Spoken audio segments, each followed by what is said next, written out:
like the best news I've heard in my entire life is African continent is banding together to fight white supremacy. And they are kicking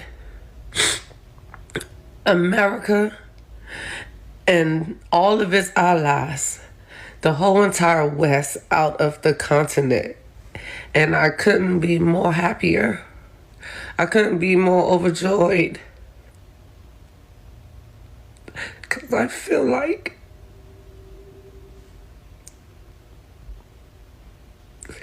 it was always us who could do it. I feel like it was always us who can free ourselves.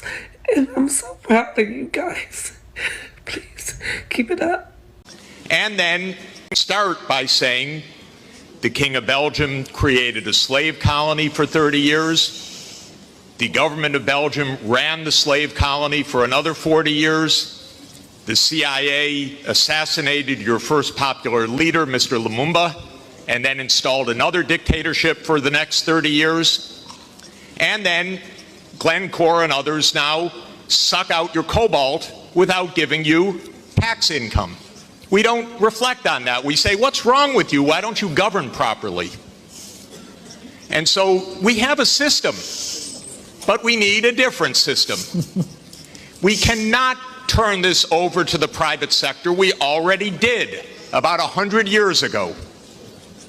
Not only to the private sector with the U.S. military behind it, with the defense of these property rights in the Minister of Honduras's country, where United Fruit ran the country for a long time.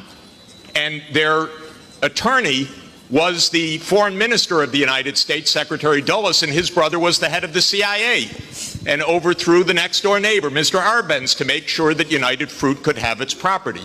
So we have a system, but we need a different system. We are stupid enough to continue to listen to their lies. Wake up, Africa. Wake up, black people around the world. Africa is your problem. Own it, the good, the bad, and the ugly. For Africa to change.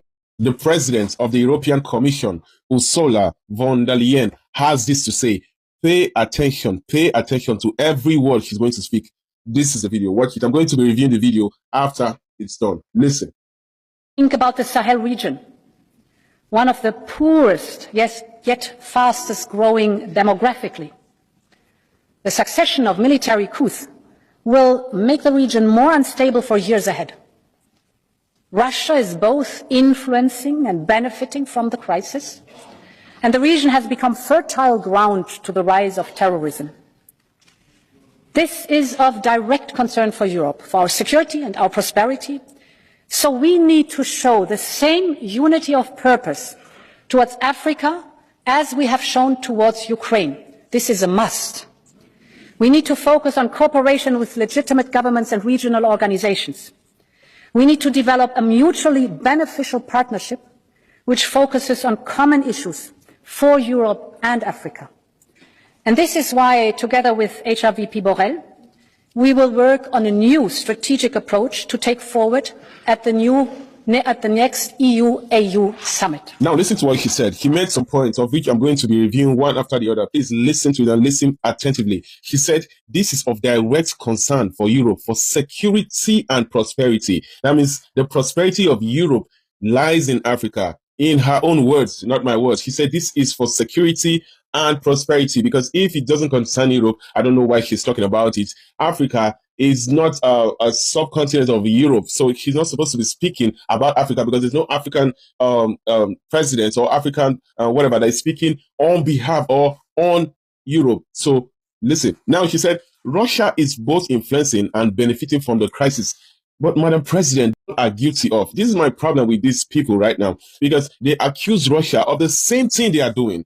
France is guilty. The United States is guilty. China is guilty. They are all guilty of extorting Africans from the Berlin Conference of 1884, 1885. They've been very, very active in exploiting Africans. And they are trying to make it look as if Russia is the bad guy here, whereas every one of you have been exploiting Africa.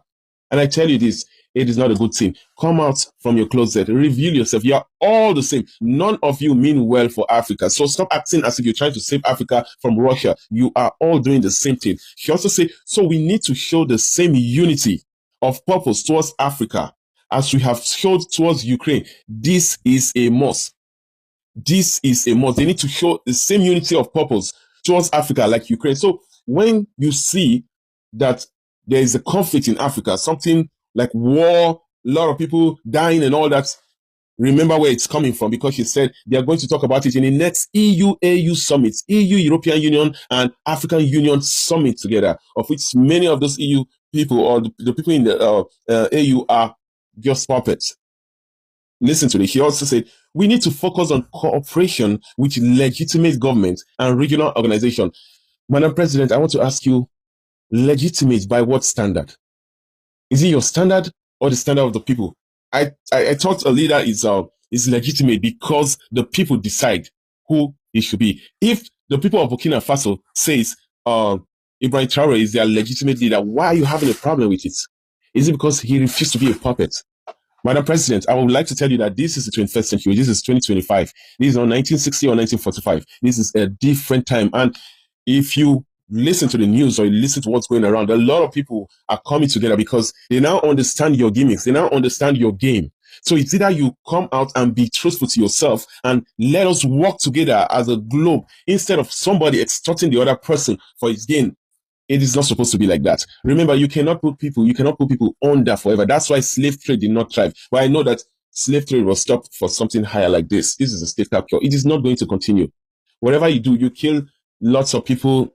Doesn't matter.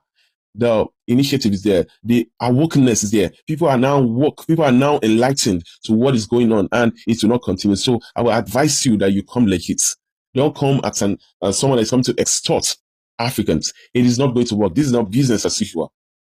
What is going on in the Sahel of Africa is for Africans alone. If Africans are not complaining, I don't know why you, as the president of the European Commission, is complaining and wants to take actions. A lot of you are blaming Russia for the same thing you're doing, and it's not good. And it's kind of funny because these people stand as United Nations, and some of the points or the reason for the United Nations is to make a world where there's freedom. You know, people can be what they want to be, countries can be what they want to be. But why are you going against what you believe? It is not supposed to be that.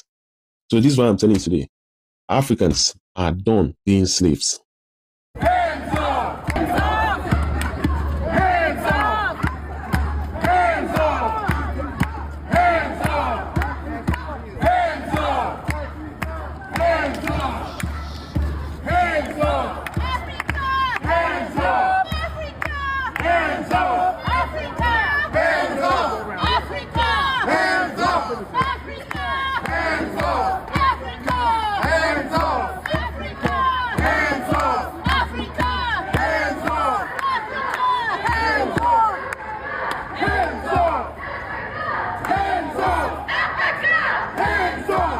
Hands up! The killing in your name! Oh, the killing! In your name! Macron, shame, shame! Macron, shame, shame! All the colonialism in your name! Oh, the colonialism in your name! All the theft in your name! Oh, the theft in your name! All the crimes in your name! Oh, the crimes in your name! Macron, shame, shame! Macron, shame, shame! All the killing in your name! Oh, the killing! In your name! Macron, shame, shame! Macron, shame, shame! All the colonialism in your name! Oh, the colonialism in your name! In the next 5 years, there will be new presidents in most of the African countries that will be having elections. This includes Kenya and Nigeria. That's because there's a disruptive wind that is blowing across Africa's political landscape. This wind will catapult political underdogs into the presidency. It has already happened in Botswana. After 57 years of uninterrupted rule, the Botswana Democratic Party was dethroned. Opposition candidate Doma Boko is now Botswana's new president. Just as disruptive technological innovations can create new value for customers, businesses and society, a disruptive political force creates new value for the voters and entire countries at large. This disruptive political force recently swept across Namibia, delivering the presidency to Netumbo Nandi-Ndaitwah, the country's first female president. Although she was a vice president and hence part of the political establishment, she is promising a radical departure from some of the ruling party's policies in favor of the poor. Unfortunately, this disruptive political force encountered severe turbulence in Nigeria and stalled. Consequently, Nigerians elected current President Tinubu. He is many things, but disruptive isn't one of them. But in the next elections in Nigeria, the disruptive political force will triumph. Ghana is currently voting. Unfortunately, tragically, the disruptive wind in Ghana is but a feeble breeze. Irrespective of the election's outcome, Ghanaians will either end up with former President Mahama or current Vice President Mahamudu Bawumia. Both are arguably part of the problem, but the disruptive political wind will blow strong and powerful in the next Ghanaian elections. Thankfully for Kenya, the disruptive political wind is already blowing strong. In fact, it has become unstoppable. Kenya's next president will not be part of the usual political establishment. Kenyans must ride this disruptive political wind to its logical conclusion of delivering a transformative presidency to the Kenyan people. Whichever African country that you're from, you owe it to yourself and your country and to our continent and future generations to ride this disruptive political wind. Africa needs and must get transformative presidents and transformative leaders across the board. We, the people, have the power to make it happen. We must make it happen. Dear white people, if you don't know the history behind it, don't touch it. If you're not willing to publicly appreciate and give credit to the people that created it, don't touch it. If you're not taking active steps towards the fight against systemic racism, don't touch it. If you're not willing to respect the struggles of the people that birthed it, do not touch it. While my ancestors were dying trying to gatekeep black cultures, you has found a continent full of people and claimed they discovered it. Your ancestors rubbed off the indigenous names of our natural resources and renamed them after their lovers and friends. But because we are no longer in chains and slave ships, I will use my voice to call you out because my ancestors were killed for using theirs. Such as those being made by Louis Farrakhan, and all such vicious expressions must be condemned. The leadership of the Senate is instructed to communicate with the chairman of the Democratic and Republican parties to request that they immediately repudiate in writing the sentiments and expressions of hatred made by Mr. Farrakhan, and it was passed in the Senate moments ago, 95-0. Well, that's very nice, and there's not one black senator, is there? After we've been in this country for 400 years, you listen to me, and I want you to know, Ms. Freeman, that nothing that the United States Senate does frightens, disturbs, or bothers me. My repudiation of the Senate carries more weight with God than the Senate's repudiation of me. We helped you build this country. We worked this land. I just want you to listen. I hope the Senate is listening. Before you became a republic and had a Senate, 5,000 blacks fought in the Revolutionary War, Crispus Attucks being the first to die. We fought on Concord, Bunker Hill, there in Boston. After the Revolutionary Army got their freedom, they would not recognize the contribution of those blacks. The Civil War, the same way.